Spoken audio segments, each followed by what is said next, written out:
Hello, welcome to Medidia. I got a couple of comments from that video uh, about the first car purchase as an IMG um, and the thumbnail I used. The point was I uploaded multiple thumbnails for that video, and YouTube kept on rejecting them, and I couldn't actually share it on Facebook because I didn't have copyrights or intellectual rights for the picture. So I had to use a picture that was mine. So I ended up using the picture of my own car, and a lot of people were like, "Okay, it's a clickbait. You used a Tesla as a clickbait." And I was like, well, yeah, I did, but it wasn't a Tesla as a clickbait. It was my car as a clickbait. And at the same time, I don't really think that Tesla is something really awesome, out of the world, and you should be showing it off in any way. So then I realized that, it's interesting that Teslas have this perception to be the best car in the world, and the experience has to be something out of the world. It's not, unfortunately. I'm so sorry to break it to you. It's not. And then I thought, problem is Tesla is a extremely hyped company.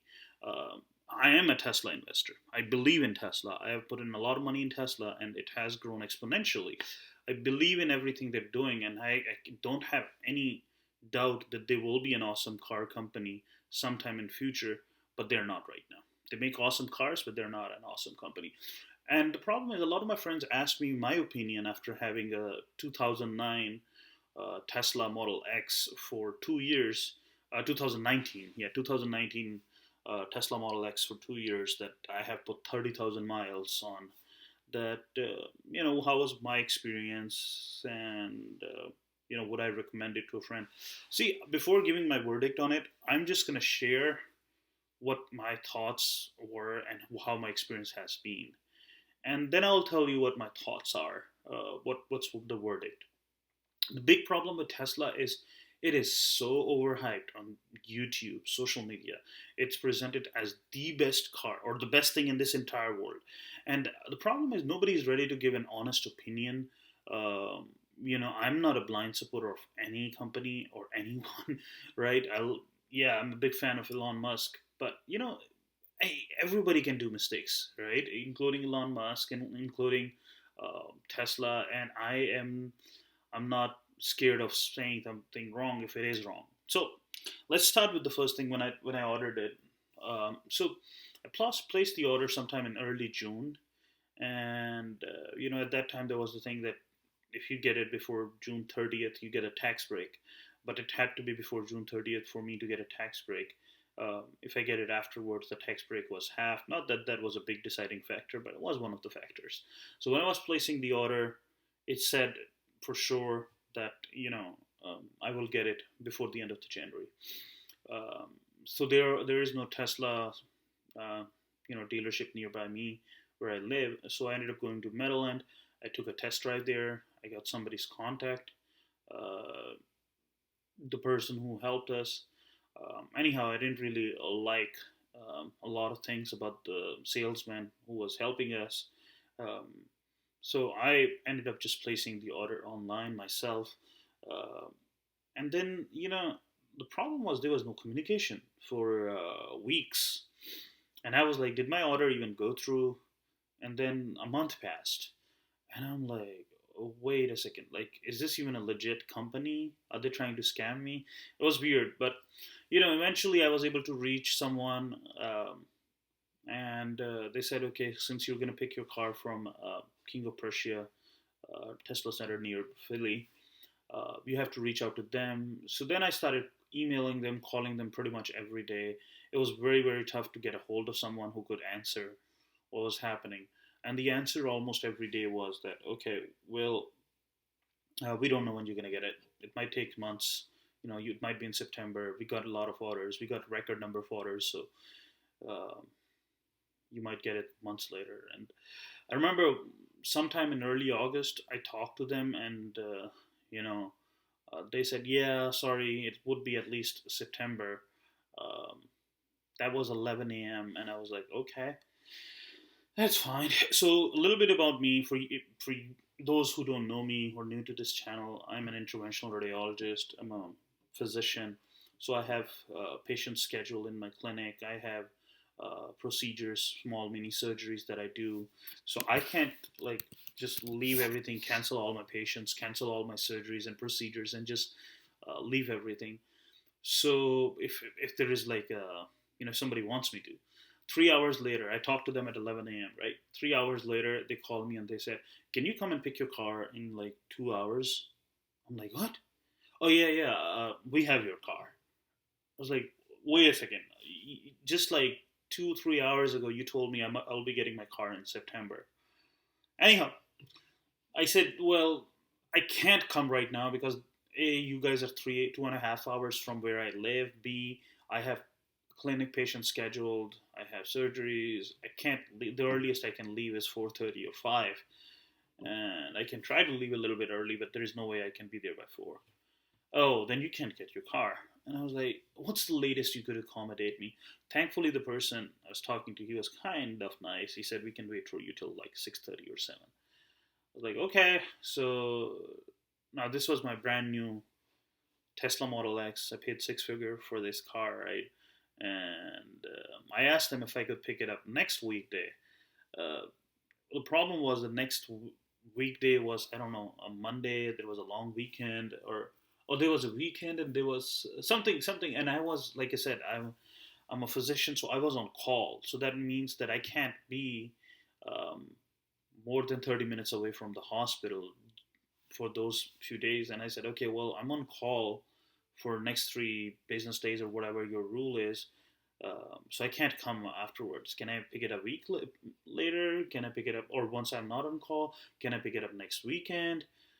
They said, "Nope, it has to be picked up in next 3 days. And since it's a weekend, so it has to be picked up either tonight or on Monday." Uh, Monday I couldn't come since I was on call. So I just rushed, and I wasn't very thrilled about this. So I rushed, and around I think 4:30 ish, I left, and I reached there uh, just a little before 7. Uh, of course, I understand they were closing. There was only one person. Uh, he just signed some documents. It was in and out in like less than 5 10 minutes. The person who was helping us give us a quick rundown. Okay, this is what it is. You know, you drive the car like this, and very quickly in less than a couple of minutes. The thing is, if you've never driven a Tesla before, Tesla is completely different than any other car you've ever driven. Uh, a lot of controls are actually through the big screen, and if you don't know, you're struggling. Oh, how do I open the door? How do I go in? How, like, now I'm in the car. uh, like, there are little weird things. How do I lock it? And yeah, even the shifts are different. So um, I was rather surprised that I didn't get like a detailed tour of the car, or how to do little stuff like that. uh, but anyhow, I was happy with the car. I was so happy I got it. So also, one more thing was that the day we got it, or a couple of days when we got it, like, Elon Musk made a tweet that from now onwards, all the Model X and Model S will be getting free supercharging for life.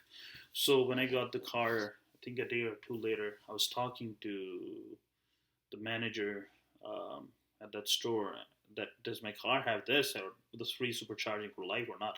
And he said, "Yes, it does. um, since Elon Musk just made that tweet, now you get free supercharging for life, since you just bought this car when the tweet was made." I was thrilled about it, but guess what? I didn't get free supercharging. I kept on paying for supercharging for over a year. Uh, Now, during this time, I sent multiple emails to multiple people. The initial guy who helped, I initially sent an email to King of Prussia Service Center, and they sent, "Well, we just gave you the car. Talk to the person who helped you the first time when you went to Maryland." I talked to him. He said, "We don't know anything about it. You don't, like, well, I don't know anything about your car.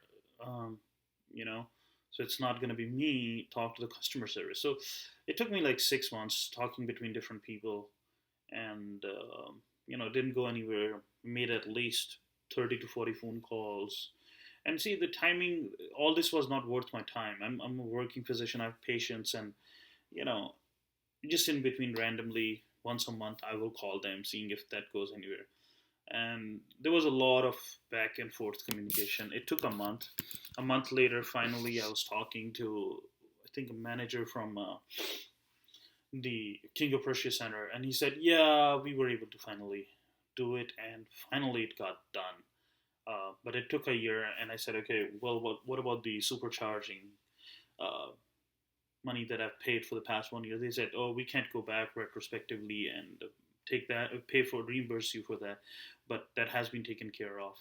Um, Apparently, there was some technical glitch. They sent an email, a communication to Tesla headquarters for an approval for that, and then somebody didn't get back to them for months. They sent another one. Again, the communication fell down, and you know nobody got back to them for months. So a year later, I have free supercharging, which I was promised my first day or second day. Now what happens is, see, I have a Model X. For you guys who are big fans of the Falcon doors, uh, my Model X is parked in my car garage. It's supposed to detect everything around. It doesn't. It's not supposed to bump in your head. It does.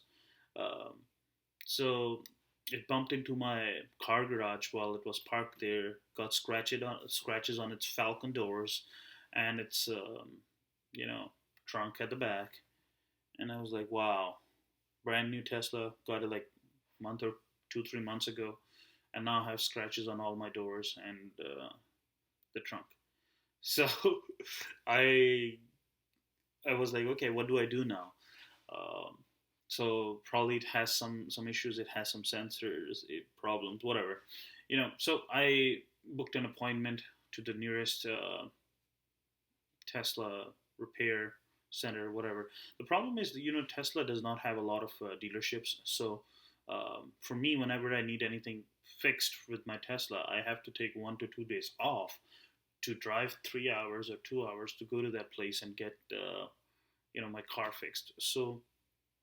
I I went to this place, was close to Lancaster, and they said, "Oh yeah, yeah, yeah. There was it seems like there was some issue with your car sensors, and the doors and the trunk didn't really pick that there was garage door on it." I was like, "Okay, so what do you do about it?" "Well, we need to order all this stuff, the new sensors and all that, before we can work on it." Also, one more thing that I would add: if you have any problem with your Tesla car, don't just go and tell them.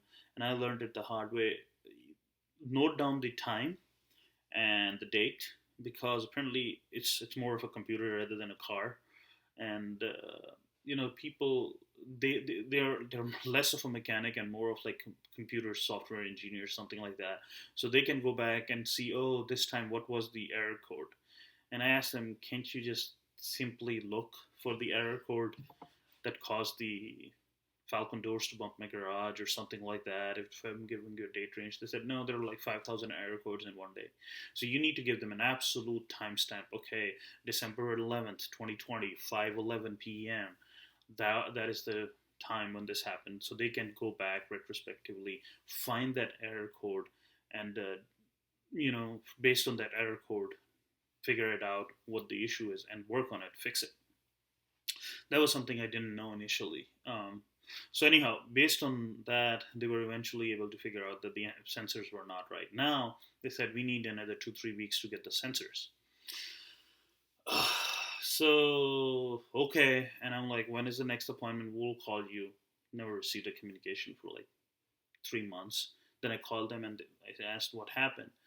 Well, what they said was they did receive the sensor, but there was another communication. There was another problem, another technical glitch, that if in the meantime you make your Tesla appointment at another center, all the previous records get erased. And I made another appointment for, I don't know, there was some, yeah, my key fob stopped working. So I was like, okay, I'm going to Philly, so I'll just go to King of Prussia to get this fixed, and I won't go back to Lancaster. Just doing that little benign thing wiped off all my record at a Lancaster service center. Um, Now my body scratches. Oh yeah, yeah. So eventually, I went back, got the sensors fixed. Uh, they initially couldn't give me a loaner, and I told them I don't have an extra car. Finally, I got a loaner. I had to argue with them. They wanted me to stay there for a week, and I said I can't. I have patient schedule. Then I requested someone who could pick the car for me while I was working, and finally they said, "Oh, your car is fixed. Don't worry." Anyhow, I took 3 days off and was staying in a hotel just to get my car fixed. All this time, wow. So they said they will fix the sensors. They will change that, but they won't be liable for the damages caused to the body of the car on the Falcon door and the trunk. I was terribly disappointed that it was your faulty sensors that caused all of this. But apparently, they said there's something in the manual or in the agreement that you buy that's saying that okay, they won't be responsible for any of the body damage. Long story short, I ended up hiring someone for who did ceramic coating, and he was able to fix those. And I got more scratches afterwards, and now I'm done. I'm like, whatever. I'm not gonna park my Tesla in the garage, and I'm not gonna fully rely on it. They say Falcon doors are foolproof. They're not. They work 99% of the time, but the 1% of the time they don't work, you get scratches on the doors and the trunk, or it might bump your head, your kid's head, or your dad's or your mom's head. It has done all that for me. It has hit my parents' head while closing without realizing they were standing, or my daughter's. So just keep that in mind. It's not foolproof, especially if you're buying a Model X. So let's talk about charging. So see, you're paying six-figure amount to buy a car, and when I bought it, I was like, okay, what about the charging? And they said, oh, guess what? The charger, the home charger, you need to order or buy it separately. It's an extra $500. I was like, okay, I don't care. I just bought a six-figure car. Give me the charger, and I'll pay you $500. Oh, we don't have it. We are out of stock. Okay, what do I do? Order online. Good. Let's order it online and order it for overnight shipping, and I want it ASAP. Oh, it's out of stock online as well. So you won't be able to get that for a month, but we put you on a wait list, and you will get an email once it's available. A month later, it was available, and I placed the order. And you have to hire an electrician. That's an extra $500 to $1,500 depending on where you are and how much extra wire is needed. They put a 220-volt connection and put a home charger there. What something else that I would suggest in retrospect, I didn't know, if you have a Tesla and if you have a 220-volt outlet anywhere in your house, you can just buy those plug adapters, and they have pretty much similar charging speed as a home charger. Home charger will give you 30 to 35, and these charging adapters will give you 25 to 30 miles per hour. So now I go home with this simple charger, which only gives me 1 to 2 miles per hour, and that's how I use my car for a month. Uh, so Tesla is not a car for long travels. Unfortunately, it is a pain for long travels. I went to Canada last year, and I was in Toronto. They're surprised depending on where you're going and what version of chargers they have. So there's V1, V2, V3. V1 charging is it takes 4 to 6 hours, mostly 4 hours to charge your car. V2 can take like 2 hours. V3 is more like the fastest, 30 to 45 minutes, something like that.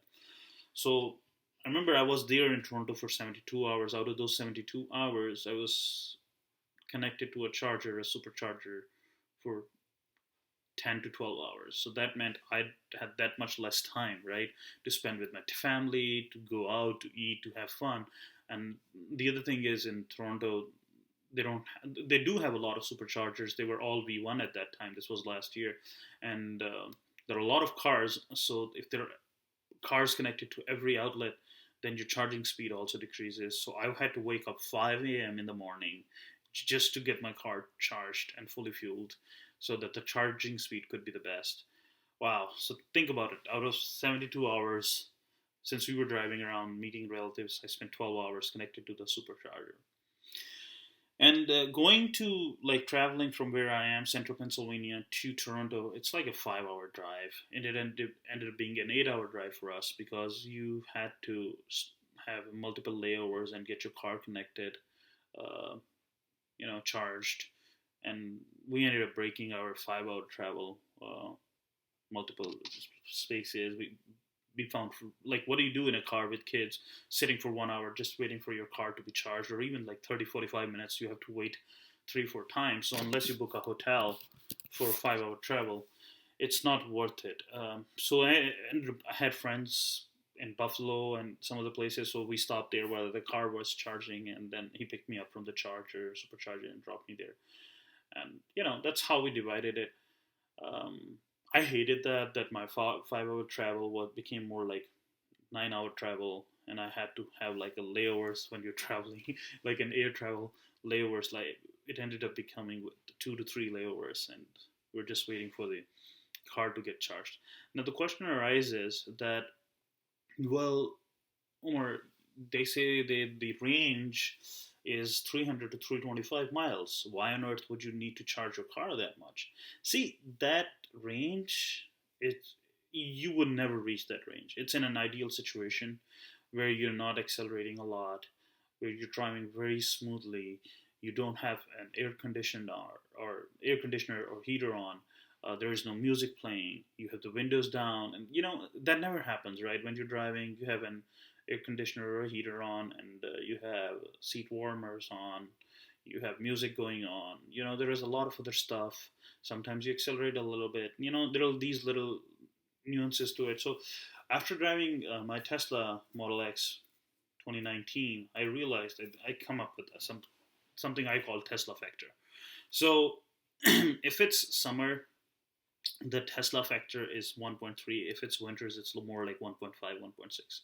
What does that mean? That means whatever the number of miles it's showing you right now, whatever is your range, you divide it by that Tesla factor. So if it's summer, I will divide it by 1.3, and those are my actual miles that the car will drive.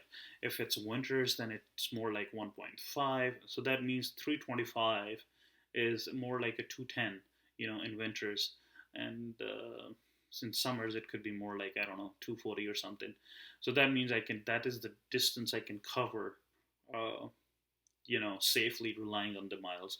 Then I also called the Tesla Center Service Center for this issue that it's never doing the same number of miles. They said, oh, this is just a guesstimate based on ideal situation that you're not using a lot of your battery, and you don't have music on. So either switch to your percentage charging model in your settings, or don't rely on the miles at all.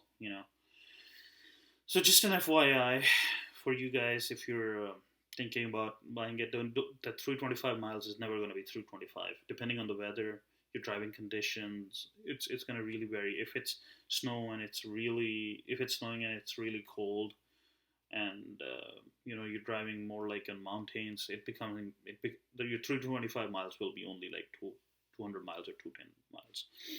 Um, Also, one more thing to keep in mind is that if you're trying to do long travels, like I said, from central Pennsylvania to Toronto, though it's not a real long travel, your travel becomes way longer, not only because of the supercharger time, but because you have to change your route.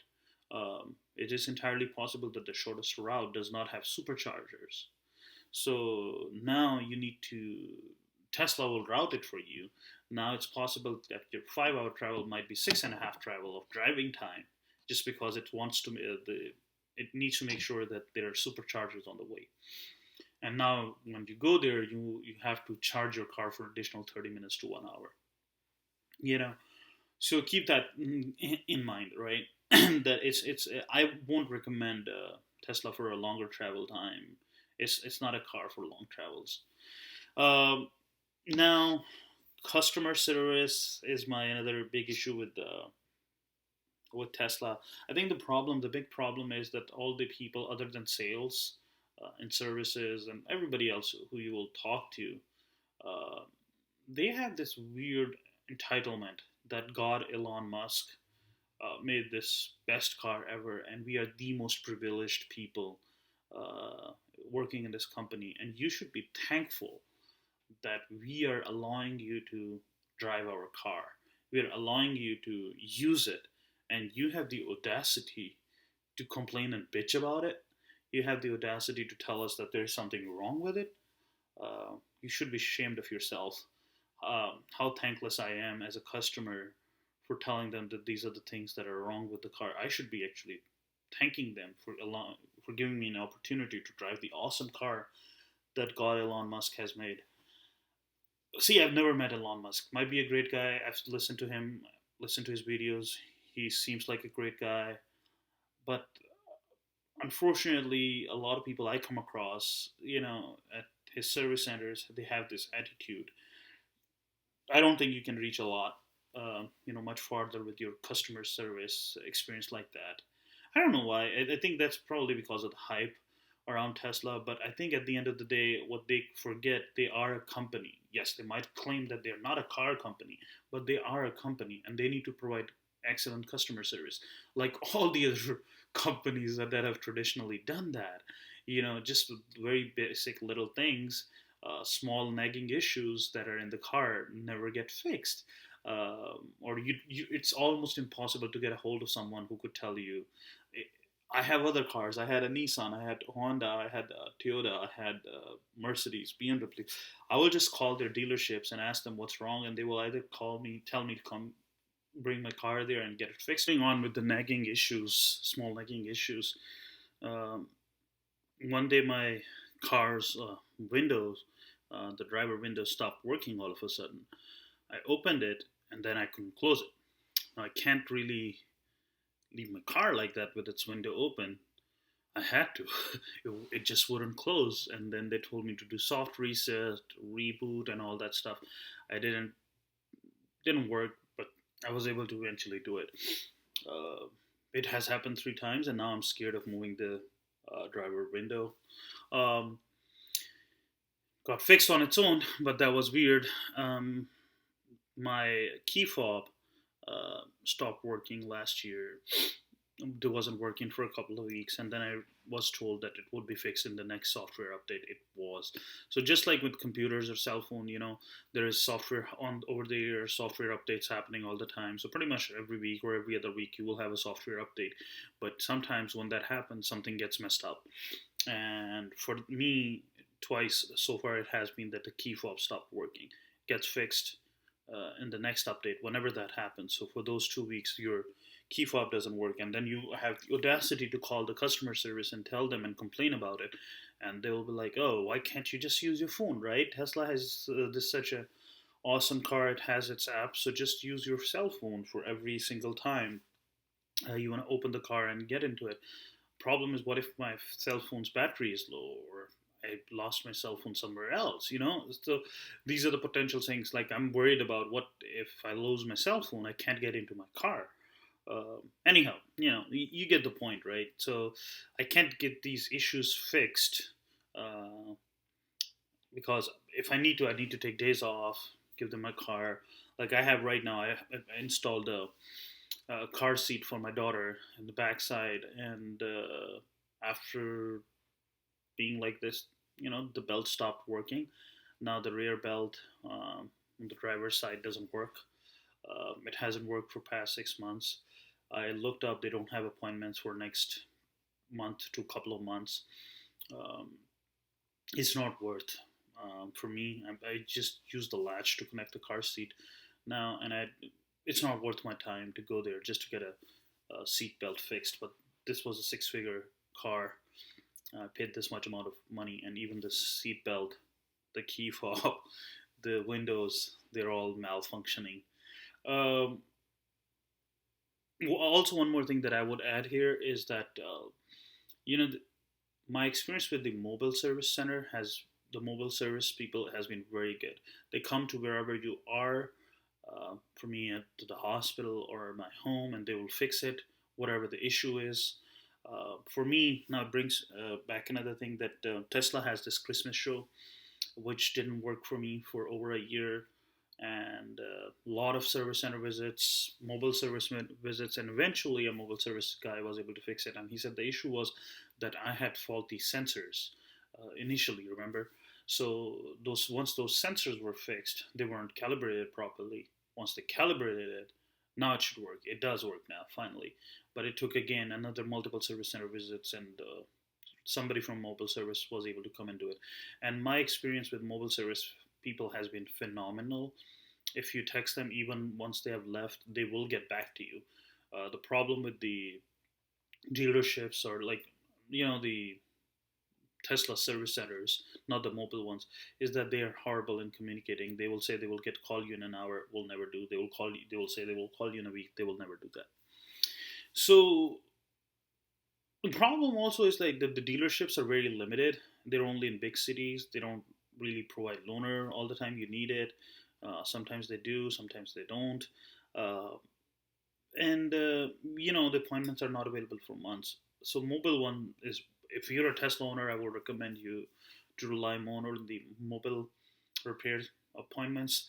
Even if you get it 3 4 months down the lane, almost all the time they are able to fix the real issue, rather than the service center problem. They're always bitching about that, how they're overloaded. They have like 500 cars to fix in a day, and they don't have time. The good thing about the mobile repair appointment is that the repair person or the technician has 1 hour dedicated just to work on your car, so they can work on your car without any distractions. uh, so what else? So now the verdict, and I'll surprise you with the verdict. You would think, right, that despite all these issues, was it worth paying six figures to get this car? Absolutely, it was. And I'm so sorry if you were expecting me to give another answer. Yes, it is. It has a lot of flaws. Tesla has a lot of flaws as a company. The customer service is horrible. Uh, the quality check is pretty bad. But at the same time, I cannot say enough good things about the car. It is indeed the best car ever. The features that it has, autopilot, it's so far ahead of its time, and the rest of the automakers. Um, will I still buy it again? Absolutely. But will I still buy it with the same level of excitement? No. I know I will be getting some headaches. I know it will be a tough time. It will be more like having a baby.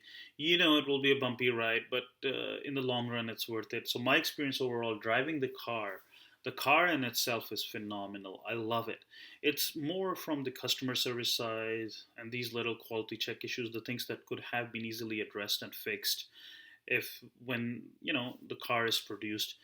I simply hope, like I said, I have complete faith in Tesla and Elon Musk. I really, really hope that they can work and fix these issues in the long term, because I really foresee them. I'm a Tesla investor. I've invested pretty heavily in them, and I'm glad I did that, right? But I think that they have to be successful as a company in the next decade or so. They really need to improve things on their customer service side and quality check side. I'm a physician. When I'm sending a patient out after a surgery, I have to make sure that incision looks nice. Because if the patient was in a lot of pain, if the incision repair looks like it was a haphazard, quickly done job, that's my representation as a person. That's the representation of my work, and I take a lot of pride in it. So, if this is your work, your quality of work, do you think you can really take pride in it? I hope not, and I hope this video helps all those interested in buying a Tesla. I will still absolutely recommend you buying the car. It is an awesome car. Just be aware of all these bumpy roads and all the issues that will arise. Sorry, the video became way long. I didn't realize I had a lot to talk about, and I genuinely want to help all those future potential Tesla owners. Uh, Again, I think it's a great car, but just be mindful of all these issues. I will put my referral code of Tesla in the description. If you are planning on buying it, you feel free to use my referral code. I think you get 1,000 or 2,000 free supercharging miles, depending on what the current offer is. All right. Thank you very much, everyone. Bye.